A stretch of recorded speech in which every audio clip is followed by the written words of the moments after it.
Um dos meus melhores amigos da infância parecia ter tudo. O pai dele tinha um negócio de sucesso e a mãe parecia uma estrela de cinema. Todos os irmãos dele, assim como ele, eram muito bem-sucedidos nos estudos e nos esportes. Muitos anos depois, no funeral da mãe dele, descobri por meio de outro amigo que ambos os pais morreram de cirrose hepática e que o pai era um alcoólatra violento. Resumindo, nunca sabemos o que acontece a portas fechadas. Olá, bonita ou bonito, tudo bem com você? Espero que esteja tudo ótimo por aí, por aqui tá massa. O tema de hoje é: você teve um amigo na infância cuja vida parecia ideal, só para descobrir anos depois que era realmente o oposto? Eu preciso dizer, antes de tudo, que aqui nesse vídeo pode haver vários gatilhos. Então, se você tiver algum tipo de sensibilidade quanto a isso, eu recomendo que não assista a este vídeo, tá bom? Minha melhor amiga na escola primária era a garota mais popular e bonita. Atleta estrelar, notas incríveis. Soube mais tarde que o pai dela estava abusando dela o tempo todo. Eu dormi na casa dela tantas vezes, eu nunca soube. Isso me deixa triste. Sim, ela era bonita, doce, uma aluna nota A e uma musicista talentosa. Seu pai era dono de um negócio de sucesso, o que a colocou na classe econômica mais alta de uma escola do fundamental numa área rural. Houve rumores sobre ela e um dos professores terem um caso durante o ensino médio. Eu ignorei isso por imaginar que as fofocas eram baseadas em inveja. Também não pensei em perguntar o porquê nunca podíamos entrar na casa dela quando íamos buscá-la para atividades sociais. Durante o ensino médio, todos presumimos que ela estava indo para a faculdade de medicina. Quer dizer, o que mais a Miss Perfeita faria? A Miss Perfeita, entre aspas. Após a formatura, ela simplesmente desapareceu da face da terra. Acontece que ela saiu de casa, conseguiu um emprego como cantora em uma banda de garagem e entrou em uma espiral econômica descendente e acabou como prostituta. Parece um enredo de filme ruim enquanto digito, mas é verdade. Anos depois do ensino médio, um amigo a encontrou na cidade perto de onde crescemos. Ela estava vestida para sua profissão, chamando os carros ativamente, né? Ela conversou brevemente com esse amigo e foi aberta sobre a sua profissão. Em retrospecto, havia sinais de um provável abuso na família. Ela desempenhou o papel de Miss Perfeita muito bem, e éramos burros demais para captar as pistas sobre o que realmente estava acontecendo. Penso nela às vezes e espero que ela tenha ficado bem. Quando há menção de que houve algo entre ela e o professor, alguém não lê isso e pensa em abuso? Se ela estava no ensino fundamental, estamos falando de crianças de 12 a 14 anos. Meu Deus, se ela estava se sentindo atraída por uma figura masculina mais velha para compensar a falta de um pai e esse professor era um pedófilo, a garota não teve chance. Como você pode se surpreender que ela se tornou uma trabalhadora do sexo. A ela foi mostrado o poder e o valor do sexo em uma idade que a sua mente jovem não conseguia processar adequadamente. Espero estar enganada, mas isso faz sentido em tantos níveis.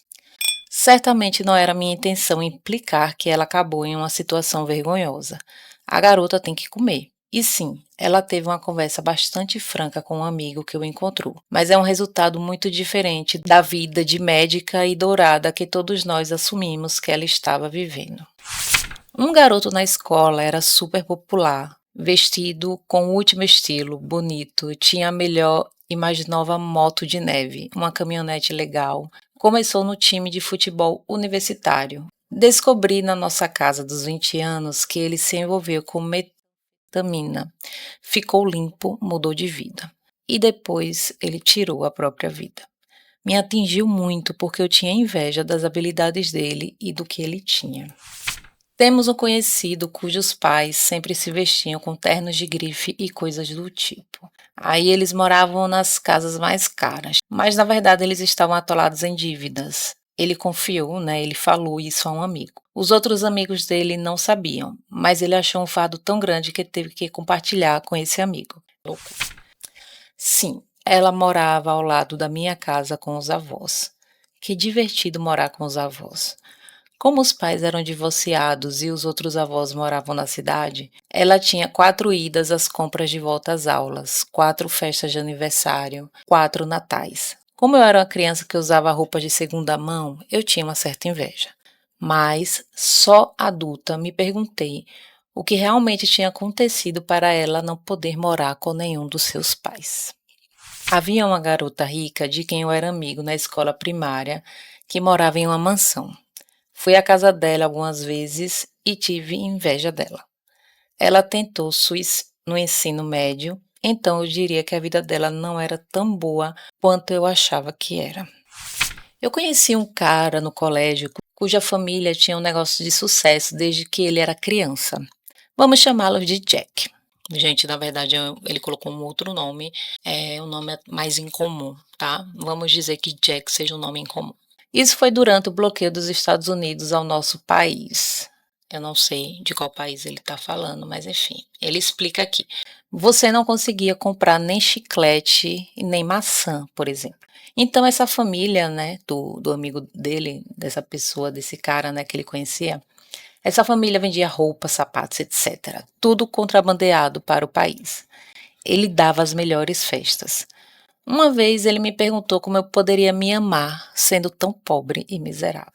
Eu disse a ele: eu tenho cérebro. Era apenas uma questão de paciência, persistência e tempo. No seu caso, você não tem dinheiro, seus pais têm. Daqui a 10 anos eu acho que você estará abastecendo carros no posto de gasolina. E aí eu saí da festa dele.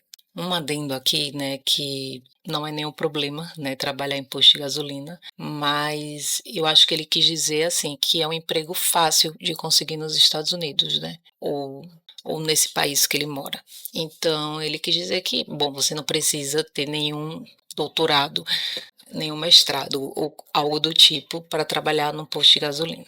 Então, voltando. 12 anos depois, voltando para casa, depois de ter alguns diplomas de engenharia nos Estados Unidos com uma bolsa de estudos e tendo trabalhado no exterior e retornado para casa, parei na minha cidade antiga para abastecer o carro e adivinhem só, o Jack estava trabalhando no posto de gasolina. Eu disse: "E aí, Jack, bom te ver, cara." Ele disse que eu estava confundindo ele com outra pessoa. Perguntei o nome dele para os colegas de trabalho. Eles disseram: Jack. Saí da caminhonete, fui até ele e disse: "Eu te disse que você ia acabar trabalhando aqui." Esse garoto teve tudo quando criança, todas as roupas caras, todos os sapatos que ninguém podia comprar. Daí ele coloca aqui, alguns sapatos valiam o salário anual de um professor nessa época. Eu não sei de que país ele está falando realmente. Ele tinha um carro e todas as garotas queriam ir às festas dele. Acho que estava faltando a parte do esforço e isso foi realmente determinante para a vida dele. Tive um amigo no ensino médio que era legitimamente brilhante, bonito, hilário e encantador. Sua família era rica. Seus pais, que meus pais conheciam bem, eram amorosos e prestativos. Seus irmãos eram todos doces e gentis. Uma vez, quando tínhamos cerca de 18 anos, ele me disse: "Você já teve um daqueles anos?" Ri, porque imaginei que ele estava parodiando a frase "um daqueles dias." Mas então percebi que a expressão em seu rosto me dizia que ele não estava brincando. Ele foi para uma universidade de ponta para estudar literatura clássica, mas então, na metade do curso, desistiu inesperadamente para se juntar à guarda costeira. Para mim, não fazia muito sentido. Perdemos contato. Anos depois, eu estava em um café em nossa cidade natal e o encontrei. Ele não parecia saudável. Nos conectamos no Facebook e conversávamos pelo Messenger. Descobri que ele tinha esquizofrenia e tomava remédios fortes. Um dia ele me mandou uma mensagem dizendo: "Eu não mereço bons amigos como você." O que não fazia sentido algum. Ele era uma pessoa boa e gentil. Tentei responder a ele, mas ele havia deletado sua conta. E ele não atendeu seu telefone. Alguns dias depois, ele se suicidou pulando de um prédio em nossa cidade. Eu tenho um livro de sua poesia que sua família publicou após sua morte. Ele era talentoso e brilhante, mas sua vida deve ter sido tortuosa por causa da esquizofrenia. Lembro-me de pensar no ensino médio que eu queria ser como ele, mas isso mostra que realmente não sabemos o que as pessoas estão passando por dentro. Gente, esse tema eu achei um pouco pesado, mas vão ter alguns vídeos mais sérios aqui, outros mais engraçados, outros, enfim, com dicas e tal. Mas a mensagem mais importante que eu quero que esse vídeo passe é justamente que a gente nunca sabe o que acontece a portas fechadas, a gente nunca sabe o que as pessoas estão passando por dentro. A gente sempre acha, né, que a grama do outro é mais verde. E isso em amplos sentidos. Aqui a gente vê as pessoas falando de beleza, de dinheiro, de talento. Eu acho que é a gente por a gente, sabe? É parar de se comparar com as outras pessoas, independentemente do que elas aparentam ser. Sinto muito pela perda do seu amigo. Tenho um irmão que convive com esquizofrenia há quase 60 anos. Os primeiros anos foram os mais difíceis, mas esses novos medicamentos, né, de hoje em dia ajudaram. Eu conhecia um cara muito popular na escola. Ele era legal e também gentil com todos, até com as crianças menos populares. A gente vê, né, em filmes estadunidenses que realmente essa coisa do popular ela é bem presente, né? Os professores o adoravam, todos os outros o admiravam. Ele sempre parecia tranquilo e feliz, como se tivesse tudo. Acontece que toda a sua família era uma bagunça. Ele tinha um irmão mais novo que estava na cadeia juvenil por drogas e roubo, e pais negligentes e viciados em drogas. Ele não tinha um sistema de apoio real fora da escola. Apenas alguns anos depois de se formar, ele tirou a própria vida. Foi um choque para toda a escola e comunidade. E foi só então que os problemas que ele realmente enfrentava se tornaram amplamente conhecidos. Parece que a escola era a família e o lugar seguro dele. Quando eu era criança, eu tinha uma amiga que era estranhamente, abertamente obcecada por ser popular. Tipo, todas as meninas pré-adolescentes ou adolescentes são, mas geralmente de forma mais interna, mais escondido, né? Essa garota literalmente falava sobre como ela estava no grupo popular. Ela era super esforçada, os pais davam tudo que ela queria e eu tinha inveja. Eu crescia em um trailer park com cupons de comida.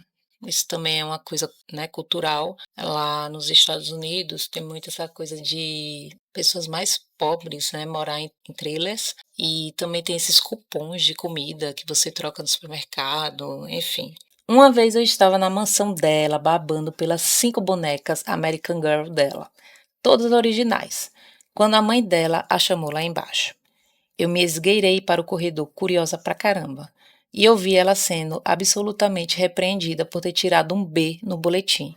Isso é outra coisa, B seria tipo um 8 aqui no Brasil, né? 8 por aí.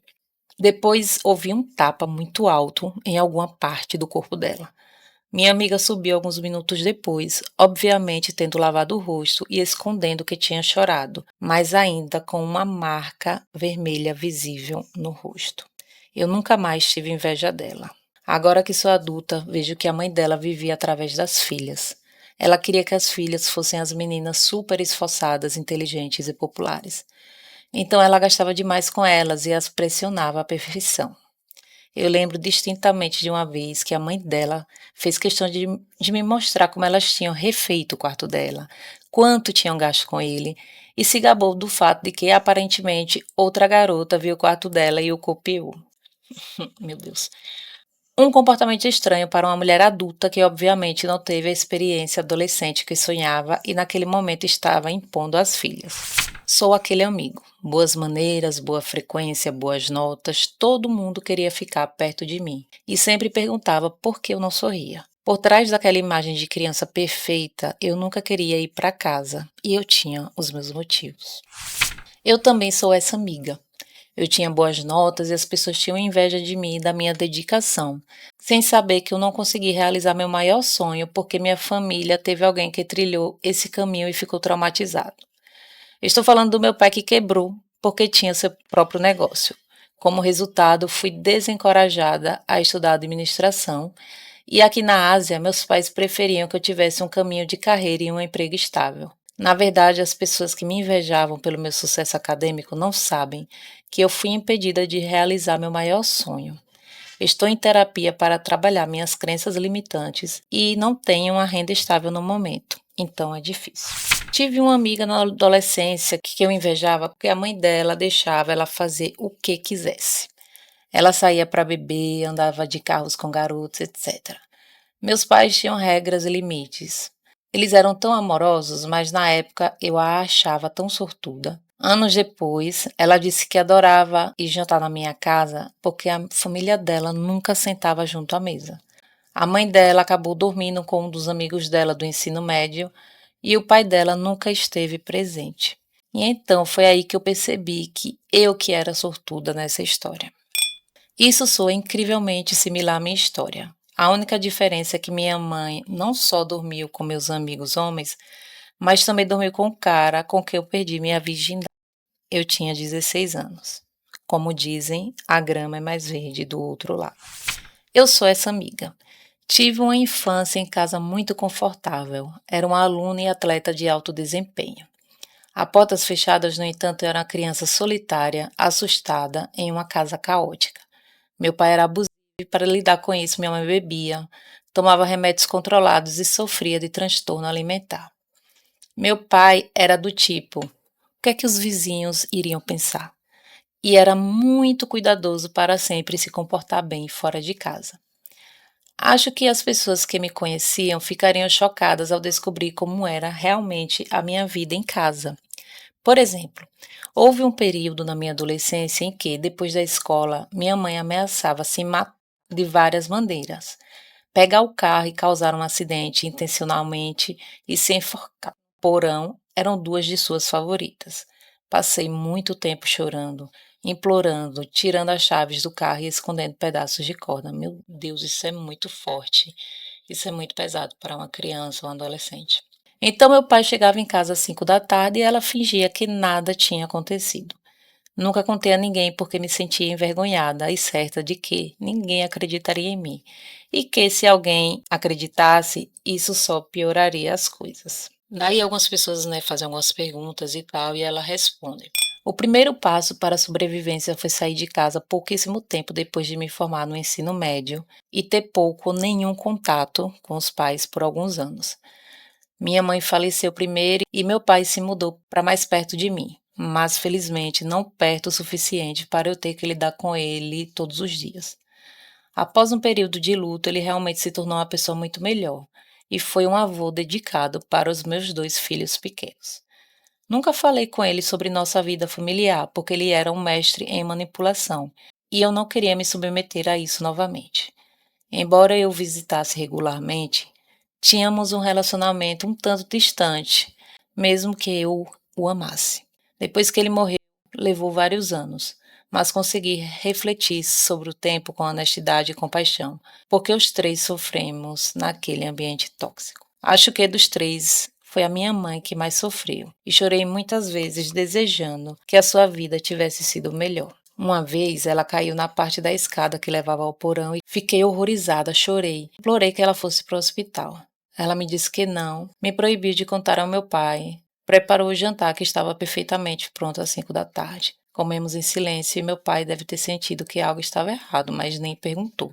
Além disso, minha mãe parecia toda machucada, mas ele nunca disse uma palavra. Essa era a vida da minha mãe. Pensando na pergunta original, houve muitas vezes em casa, quando eu era criança, que eu me perguntava por que ninguém vê isso? Ou por que ninguém me vê? Era bastante assustador e desesperador ser filha única nessa situação.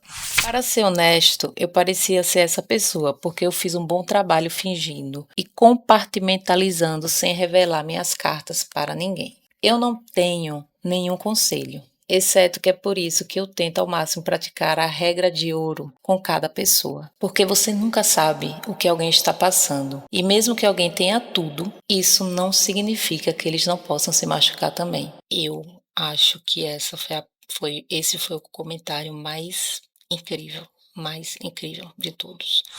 Como minha mãe estava morta, meu pai geralmente estava fora fazendo sei lá o que, nossa casa era o lugar para encontrar problemas. Eu conheci os drogados, os ladrões, os golpistas, os estupradores, porque eles estavam regularmente na minha casa. Eu conhecia os meninos cuja mãe era viciada em Valium, que é um remédio, creio que ansiolítico, porque eles roubavam as receitas e as vendiam na nossa casa. Eu conhecia também a pessoa cujo pai estava tendo casos, porque meu próprio pai deixavam eles usarem nosso porão.